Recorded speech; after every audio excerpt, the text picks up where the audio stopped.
Raj K ಕೃಷ್ಣನ ಜೊತೆ ನಮ್ಮ ವಂಶಿ ಡೇಟ್ ಫಿಕ್ಸ್ ಆಗಿದೆ. ಕೃಷ್ಣ ವಂಶಿ ಮಾರ್ಚ್ 2ರಿಂದ ರಾತ್ರಿ 9:30ಕ್ಕೆ ನಿಮ್ಮ ಉದಯ ಟಿವಿಯಲ್ಲಿ.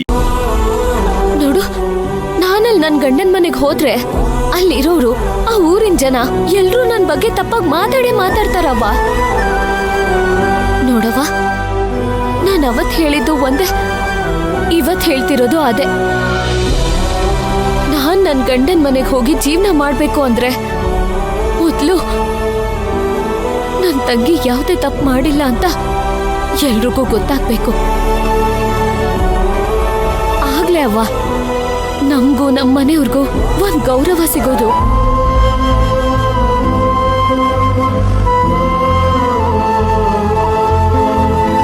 ಮೈನನ್ ಪರಿಸ್ಥಿತಿ ಈ ರೀತಿ ಆಗೋಯ್ತಲ್ಲ ಅಂತ ಒಂದ್ ಕಡೆ ಇದ್ರೆ, ಇಂಥ ಪರಿಸ್ಥಿತಿಲಿ ಅವಳ ಜೊತೆ ನಾನ್ ನಿಂತಿದ್ದೀನಲ್ಲ ಅನ್ನೋ ಸಮಾಧಾನ ಐತೆ. ಆದಷ್ಟು ಬೇಗ ಎಲ್ಲ ಸಮಸ್ಯೆಗಳು ಸರಿ ಹೋಯ್ತದೆ. ಎಲ್ಲ ಸಮಸ್ಯೆನೂ ಸರಿ ಹೋಗಿ ನಾನ್ ನನ್ನ ಗಂಡನ ಮನೇಲಿ ಜೀವನ ಮಾಡಕ್ ಹೋಗ್ತೀನಿ.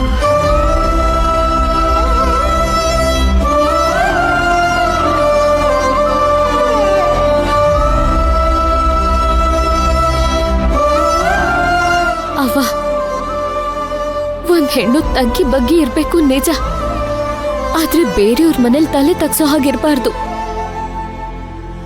ನಾವು ಮಾತ್ರ ಅಲ್ಲ ಅವ್ವ, ನೀನು ಅಪ್ಪಯ್ಯ ಒಂದಲ್ಲ ಒಂದಿನ ತಲೆ ಎತ್ತಿ ಓಡಾಡೋ ದಿನ ಬಂದೇ ಬರ್ತದೆ.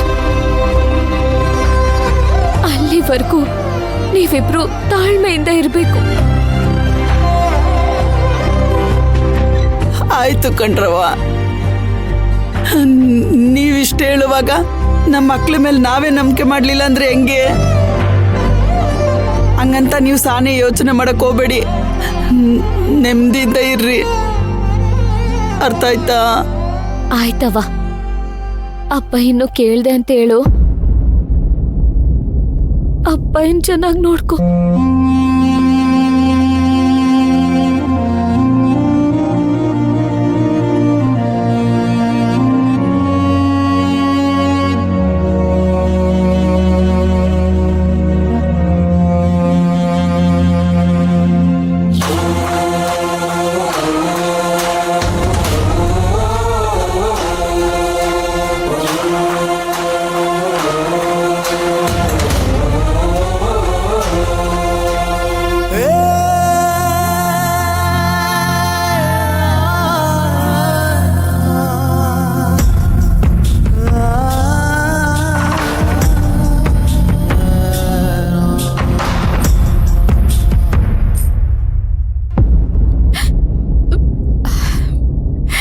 ನೋಡು ಮೈನಾ, ಇನ್ಮೇಲೆ ಯಾವತ್ತು ನನ್ನ ಇಲ್ಲಿಂದ ಕಳ್ಸೋ ಯೋಚನೆ ಮಾಡ್ಬೇಡ ಕಣೆ.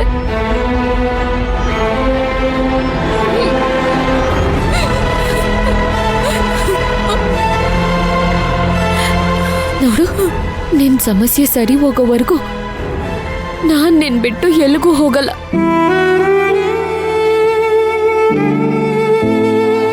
ನಿನ್ ಜೀವನಕ್ಕೆ ಪರಿಹಾರ ಸಿಕ್ಕದ್ಮೇಲೆ ನಾನ್ ನನ್ ಗಂಡನ್ ಮನೆಗೆ ಹೋಗಿ ಜೀವನ ಮಾಡ್ತೀನಿ, ಆಯ್ತಾ?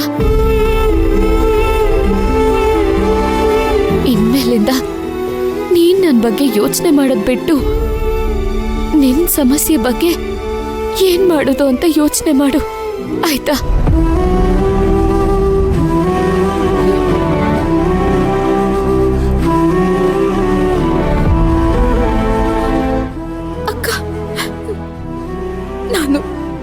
ತೊಡೆ ಮೇಲೆ ಮಲ್ಕೋಬೇಕು ಅನ್ನಿಸ್ತಿದೆ ಅಕ್ಕ, ಮಲಗ್ಲ.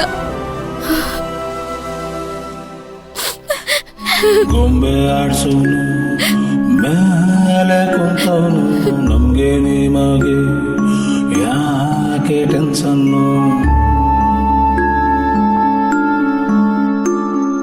ಗೊಂಬೆ ಆಡ್ಸೋನು ಮೇಲೆ ಕುಂತವನು, ನಮ್ಗೆ ನಿಮಗೆ ಯಾಕೆ ಟೆನ್ಷನ್ನು?